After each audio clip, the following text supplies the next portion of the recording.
Hello and welcome to another episode of the Phoenix Wisdom Podcast. Today we are joined by the beautiful Cathy Gagliardi. I hope I said that right because I forgot to Perfect. ask. Welcome, welcome. I'm excited to have you here and to hear your story, which is going to be good. Thank you. Thank you for having me. Of course. Why don't you just start by introducing yourself a little bit? Okay. I'm an author of children's books, and that's to help the children to overcome debilitating feelings.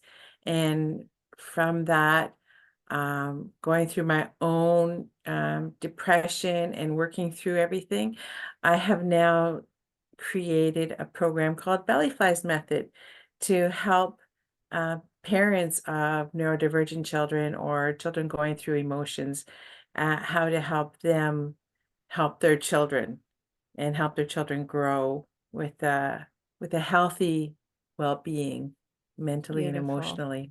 Mm, Amazing. Much needed. Much yes, needed. And, so many times we want to help our children, but we just don't know how. So, especially right. having beautiful children's books, Mm, that really relate to them. But we'll come back to the books later. okay. Let's go back in time, and start with what was going on in your life when, the depression got overwhelming and you were having suicidal ideations.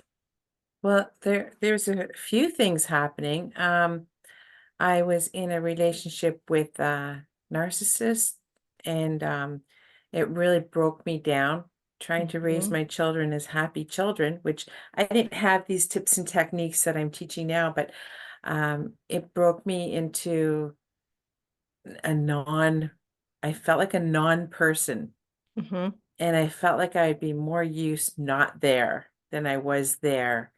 And it was really hard on my children to see that too, because they didn't know what was going on. They knew the effects because they were having the effects of having a father with narcissist behavior too. And finally, I broke down. I had a seizure, Oh, and but that just kind of was part of my life. So I had two seizures, and there was a lot of reasons for that. They say it could be stress, it could mhm. be flashing lights, it could be all kinds of things. And then from there, I'm on medication for seizures, but the narcissistic behavior didn't stop, anger Mhm. didn't stop, the breaking me down didn't stop. And I got to a point where my dad passed away, and he was like the man for me, like he was the Yeah. go-to man. And I had a toxic workspace, so I couldn't go to work. I didn't want to go home. I mean, I just couldn't do anything. Mhm. And so I stopped, and my children were older now and doing their thing, university, and so I went to live with my mom, and because she had no husband then, because my dad Mhm. passed. But the depression was, so it keeps changing. I don't know if everybody feels this way too, but the depression just kept changing. And I was going to counseling and I was on medication, but it just didn't do it. I would be driving down the road out in the country and see a tree and think, what difference does it make if I just run into that tree?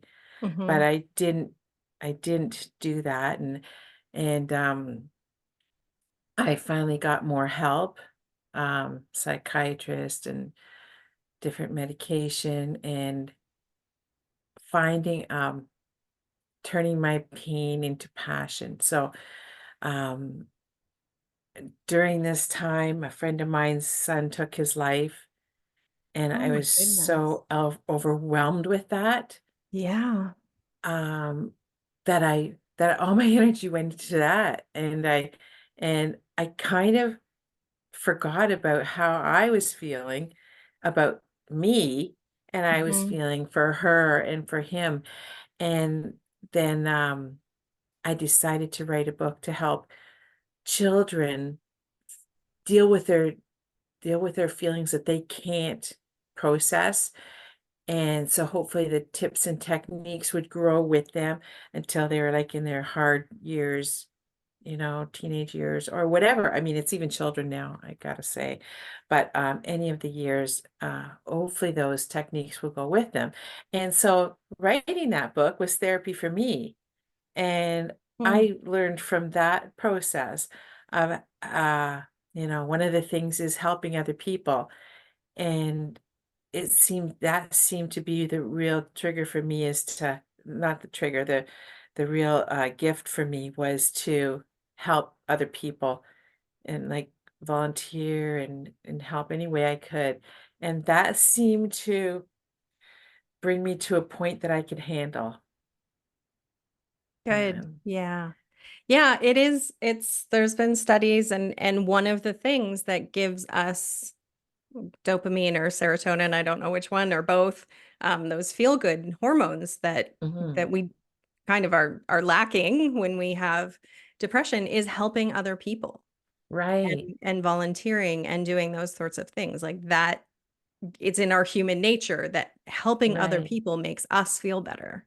So, exactly. And then also having a passion outside of ourselves, having something to work towards that's positive, yes, just yeah, keeps us going, keeps us putting that one step in front of the other and a reason to get up in the morning. You're like, "Oh, I have this book to write." I that's have right, something good to do today. It's not just getting through another day and yeah. surviving all of these terrible things that are going around.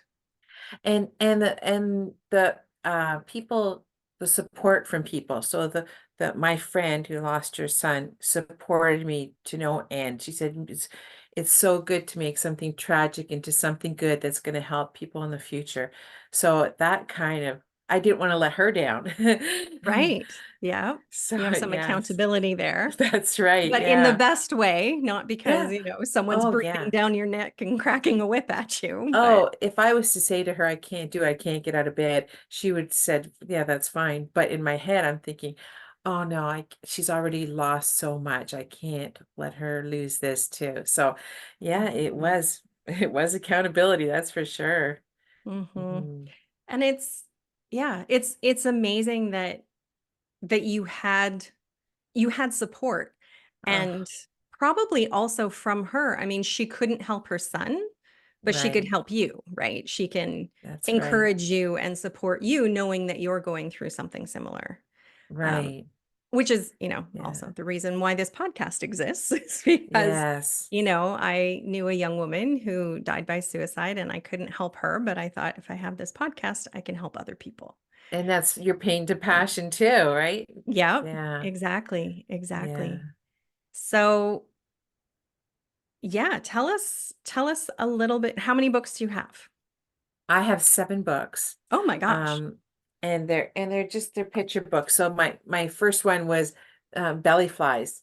And when I wrote it, I just didn't know what else to do. That's how the book came to be, was because there was nothing else I could do to ease those feelings. So Mhm. I started putting my pen to paper and wrote it, and it's called Belly Flies because it's butterflies in your belly, Mhm. but you can feel them everywhere. Right. You can feel them in your head or your heart, um, or your whole entire body. So that's just a small picture book for very young children, and hopefully those tips will carry on with them. Mm. Hopefully if they read the book enough or if their parents understand it and explain it, that it will go into their daily routines. Yeah. And then, after my father passed away, I wrote a book dedicated to him about building boats, and, it's called Gonna Build the Boat, and that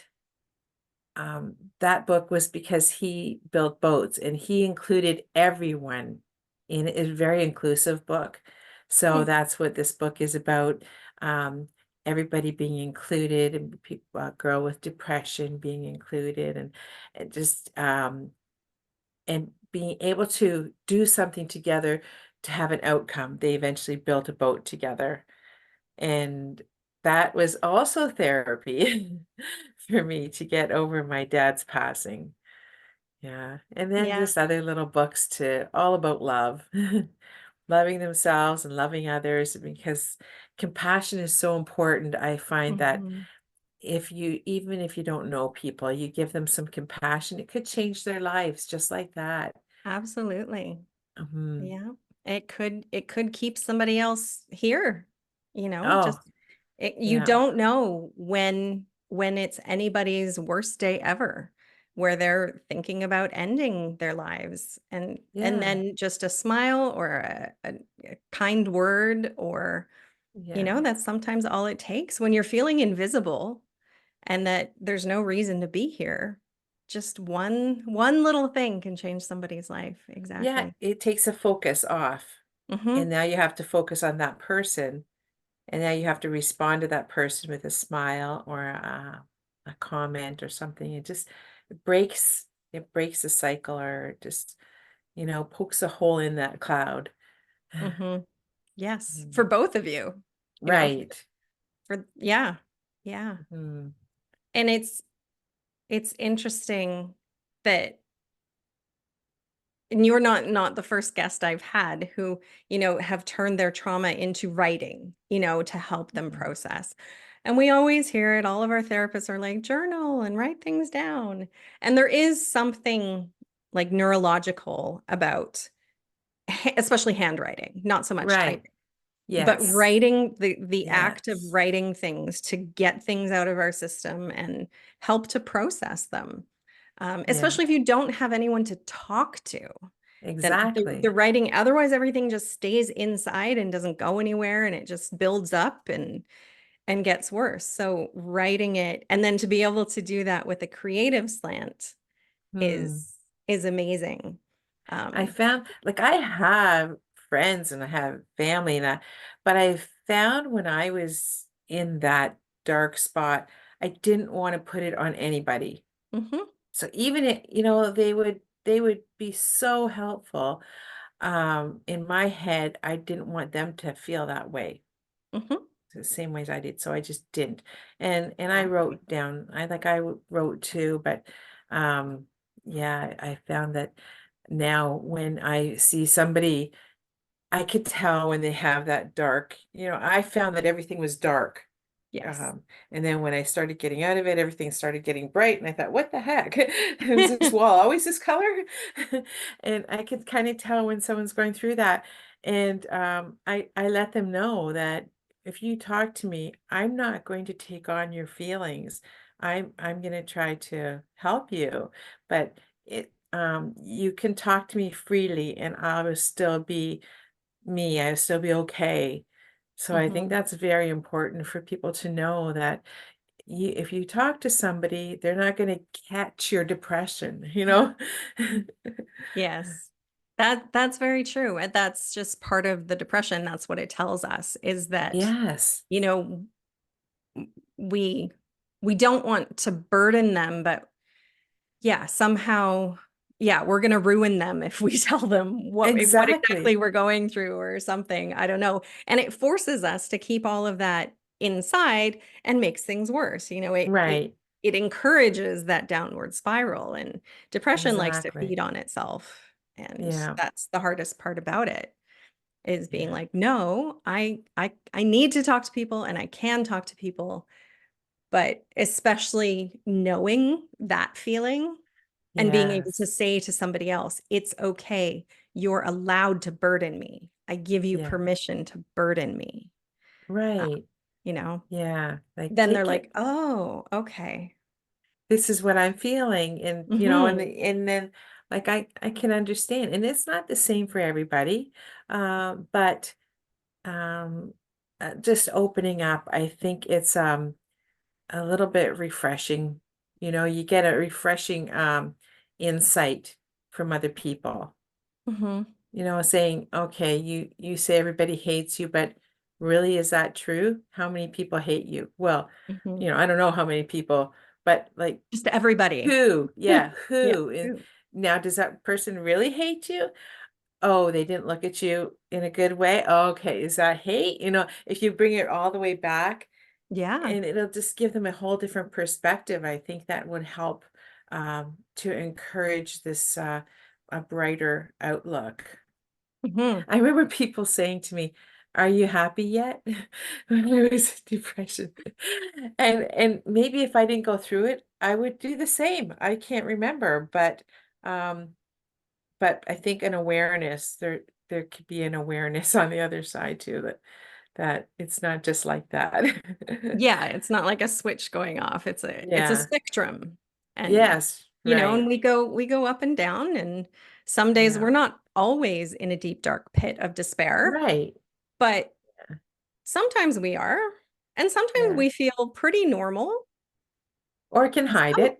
and sometimes we even feel happy, even when we Yeah. have Oh, yeah. depression, we're Yeah. doing something that we enjoy or with people we love, we can have good days too, but it's Yes. not I'm not gonna be that way every single day.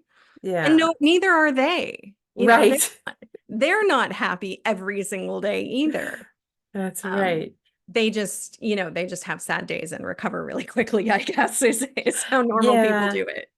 Yeah, and I think it's if you hear the word depression, uh that like somebody may just say, "Oh yeah, that's the person with depression. That describes that person." It doesn't describe that person. That's No. one little thing about them. It does not describe them at all. And I think that should be more talking about that would help. Yeah. Well, and it's like Mhm. that with a lot of illnesses, physical as well, where people Yeah. identify Yeah. with whatever is wrong with them. You know, Yeah. like I am a depressed person. No, you have depression. Right. And Right. I had a client a long time ago. I practice Reiki, and she had a son with special needs. And when I first met her, she said something about her son. And then for context, she's like, "Oh, he's special needs." And I'm like, "No, he is more than his special needs. Right. He's him. And Yeah. he has some extra needs that Yeah. most people don't have, but that's not all of who he is." And I know she didn't mean it that way, but No, I know, but but people don't yes. don't realize sort of what they're saying and how that comes Yeah. across when you start to identify with what's wrong with you. Yeah. I agree. I work with neurodivergent people, and I really, really believe there's no such thing as neurotypical. There's not, again, a spectrum.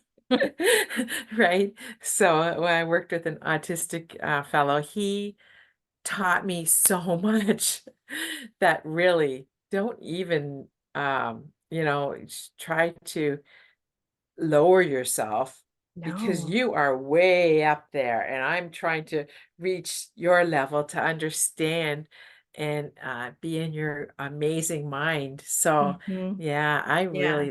really love working with them. Yeah. Yeah, And neurodivergence is a superpower. Like oh, so is. they have so much creativity and intelligence, and that's why they don't fit in, is because we're all too dumb for them, It's Like true. It's true. One we're lady, just plain and boring and right. can't, One lady like, who was a savant, I was speaking to one time, and she says, "We're going to rule the world because we're better than AI because we have a heart. We yeah, have the brain like AI." And I said, "Oh my God, that is so true." yes. Yes. So, and yeah, it's just we're all just who we are, whether we have Yeah, depression, whether we've had suicidal thoughts, whether we've had, you know, physical chronic illness. We're all just who we are, trying to do our best in the world and trying to yeah. make it one more day. And like you say, if you just have compassion for people all the time, Hmm. spread the love all the time. That is so important because no, everybody has something. Everybody's going through something, Hmm. and you just don't know what that person is going through at that moment. So Exactly. yeah, so it's really important, I find, to just spread love Hmm. everywhere. Even if they, whether they're feeling suicidal that day, or they just got up on the wrong side of the bed, or, Right. some family member is in crisis. You just never know. Just be nice to people. I feel like we Yeah. lost a lot of that through COVID somehow. I don't really know Yes. what happened to humanity during I COVID, know. but I know. I find it harder to get a smile out of people. mhm, I always try to do that when someone's coming towards me. I try to look them in the eye and smile. And now a mhm, lot of people are looking down, but still working at it. yeah. So tell me a little bit more about belly flies. So, the belly flies method that I developed is to help parents and caregivers to ease their frustration in communication with their neurodivergent children or Okay. any child or anybody. Anybody who So, can't articulate how they're feeling? which is a lot of us, Yes. right? So it's an acronym, and I have like the B is for belly flies to give your child a voice. So if they have bad feelings from school or whatever, instead of saying, "How was your day?" I would say, um, "Did anything exciting happen?" Or they would come in and say, "Mommy, I have belly flies." And I could ask them, "Well, where are your belly flies? How are you feeling? Did anything sad happen?" And get to the point of them discussing without it being a chore, telling you exactly what happened. So Mm, it's giving your child a voice, and letting them lift off that heavy load of the emotions that they can't describe, they can't deal with it. They just, need a hug and need some communication. And mhm. so that's B, and it's for belly fly. Shall I go through each of them? Yeah, Okay, so that would E be is great. for engage emotions. And as soon as you have an emotion, we're like the guidance to express it, bring it out, and tell them it's okay to feel that way. It's okay to feel angry. It's just how you react to the anger. Mhm. And L Definitely. is for listening and listen to their needs and their wants, not and their feelings, not necessarily to their rantings and Mhm. Sort ravings, of right? listen between the lines. Right. Love, wow. I really feel that you should ignite the love. Like, don't just know that you love them, but feel consciously feel the love and put it on them, and they will feel that, and they will be a part of it. And yes, and Y is for yes, and it's an Mm, improv tool yep, I love carries that their one. communication on. Yeah, and they will it could be for a story or just what's happening in school. And F is for focus. So focus and breathe. I have an acronym for that. Focus on calmness until settled. So if they're Mm, having a a temper moment. tantrum, yep, just focus on the clock or focus on something that you love until you've calmed down, and then we can carry on the conversation. Mhm. L is for lead. So role play and make things into make tasks into small little tasks, like set the table, show them how to set one setting, or let's set all the dishes, or have a list, or have a picture, just break things down so they're a lot easier. Mhm. I used to tell my sons, clean the living room and so it's nice and clean when I get back. And they would just not do it. So why Yeah, didn't you 'cause do what it? does that mean? Yeah, they didn't know what it meant. So as Yeah. soon as I made a list, all of a sudden they were dancing around with the vacuum cleaner singing and I was like, what the heck? That's crazy. So I really think that's important to break things down. And I is for imagination. And I know children have this amazing imagination. We just have to draw it out. Mhm. Sometimes it's harder than other times, but it shows them, like, when you're interested, it shows them that whatever they're saying is perfect. You don't Yes. have to change it to make the elephant have 4 legs. You don't have to do Yeah. that. If he has 8 eggs 8 legs, that's fine, And encourage, praise them and reward them for what they did right instead of Mhm. always getting on them about what they're doing wrong. And Yes. so we can say, if you want to calm down and tell me exactly what you want with you want to watch TV, tell me what you want to watch and when you want to watch it, then we can discuss. And the reward will be for you calming down, being able to watch TV later on, or identify what it is um, that you can encourage them to have a better behavior. And S is for sensitive, and we have to be sensitive to what level they are at, and to know that everybody, we should be sensitive to everybody, because we're all so different, and we Mhm. all live in our own brains differently. So if a Yes, child it wants does. to have a hamburger with the meat on the outside or whatever, lettuce on the outside, maybe it's not so bad. Like, maybe if that's the way in their head they think it has to be, then maybe that's okay, you know? But yeah, to be sensitive to all the different people and all the different characteristics of that person, I think is important. So that's my Mhm. belly flies method, and it goes much deeper in Yeah, you know, yeah, that's mentoring and that. beautiful. And really just excellent reminders of how to communicate with anybody of Right, any we all age know at any this. time. Yeah, Mhm. just having those reminders and yeah, building a practice to be conscious about those things, especially important for kids so that they grow up knowing how to do that.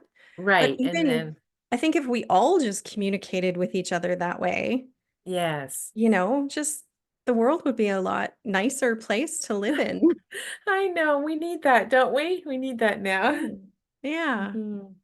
And Yeah, yeah, there's just so many people, especially with their kids, who just get very uptight about every little thing. And yeah.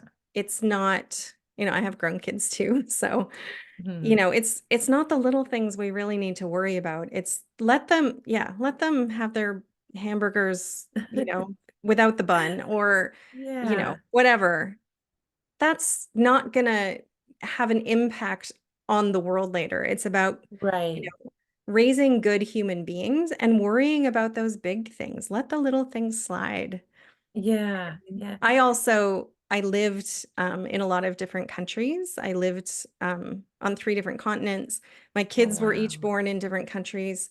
Um, so I got to see how, people raise their babies around the world. One of my Yeah, kids was oh born my in Asia gosh. and one was born in Europe, and I'm from North America. So it was like, well, just because we do it that way, Right. that's not the only way, and it's not the be all and end all, and everybody getting so upset. Well, you have to do it this way and you have to do this, but you don't. You Right. you have to do what's good for your child. Yes. I mean, obviously don't put them in harm's way, but seeing that different people do different things all around the world and Yeah. everybody grows healthy children, like Yeah, that's right. And get it. rid of the word normal. Um, Mhm. and if we understand that we don't have to have the word normal in there, then it's acceptable. You don't want to put the child in a place where they're going to get made fun of and teased and all that. But then it's tricky. It's just a tricky thing. Like, if a child Mhm. wants to wear a costume to school, is that wrong? Well, it's still clothes, you know, like Mhm. But are they it's going to get made fun of, and is yes, it going to be more detrimental than good right. for them? You have to weigh that option. But You I think do. the allowing the kids to be loved and to express themselves will in the long run help their mental health too. Oh, By definitely. forcing them into a box and saying, no, you have to do this, and things have to be this way, and being very rigid, that's when they start developing anxiety because they're afraid to do anything wrong. They get depressed because they're not allowed to emote and Hmm. be creative and use their imaginations Yeah. and all of that. So really it's not even just about that. It's a bigger picture that Yeah. down the line yeah, they may adhere to all of your rules, but to what end? You don't know how they're going to react 5, 10 years from now. And Right. will they develop, you know, just mental health issues, or just not fitting in the world? Like, not obviously they'll fit in because they've been they've been put in a normal box, but they'll just feel a little trapped being in that box. Yeah, they need to And grow mentally and emotionally, mhm, um, in a healthy way, and and live their own they lives. live their own lives, because when they grow and they have children, you want them to be able to pass the good down to them.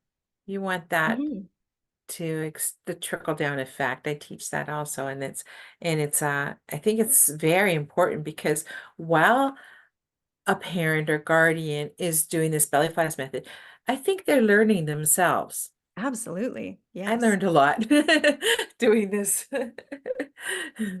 Yeah. Mm, Yeah. And of course, we can only do what we know how to do, but right. if we have guides like the belly flies method, it can help us, it can help our kids. We can Yep. share it with schools, And and therapists, yeah, they just, and yeah.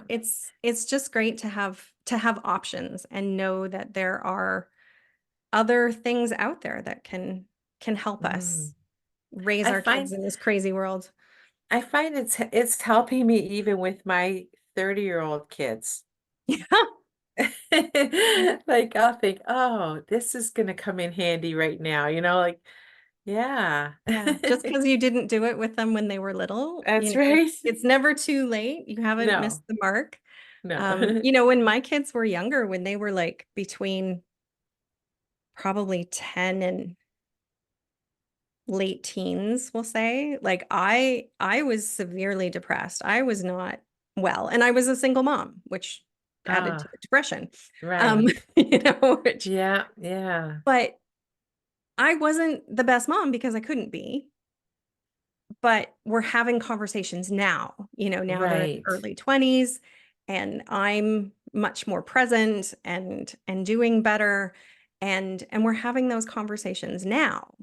And we had them, throughout that time as well, like just Yeah, but real life there's conversations about life and mental health, and yeah, because they were living with it, they could see that's it. right. And they're And learning. They're and learning they're as learning from that, not necessarily all the best things, but well, they're learning from you now. The yeah. conversations are so important. Yeah. So So it's many it's never times, too yeah. late. You can just keep or start if you've never had deep Yeah. conversations with your kids. You can start when they're 35 or 45, or, you Oh, know. yeah. Yeah. Yeah. If you see an instance that things went wrong, you could pretty well say, I bet you a conversation about that would have avoided this whole thing, Mhm. A lot of times I say, communication, that's what missed out there, and that's why things went wrong, right? Yep. Exactly. Mhm. Do you have any words of advice for the people who are in that deep, dark pit of despair listening to this right now? Well, I want to say you're not alone. Please remember that you're not alone. Um, a lot of people have gone through this before, and a lot of people, even if they haven't, they're open. They're open to give you love and help you see past this, um, and know that there's a bright, shiny light. A bright, shiny um, environment for you to get to. Mhm. So yeah, it will, maybe helping other people. I found that really helped me. So maybe that's an advice too. Yeah, everybody's so different. So as long as they know they're not alone, and please communicate your emotions to Yeah. somebody. Mhm. Beautiful. Thank you so much. And thank you for Thank your you. your wisdom and your courage for coming on the podcast today, and your vulnerability. I really appreciate you. Thank you. Thank you so much for having me. It's so nice to talk to you and everybody.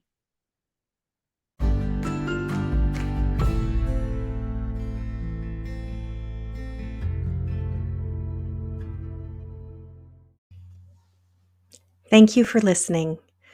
Remember that you are loved, you are worthy, you are valuable, you are meant for more, and that it really does get better. If you are in crisis, there are numbers that you can call or text to get the help that you need. That information for Canada and the US is in the description below each episode. If you are in immediate crisis, please call 911. We love you, and I hope you'll listen again.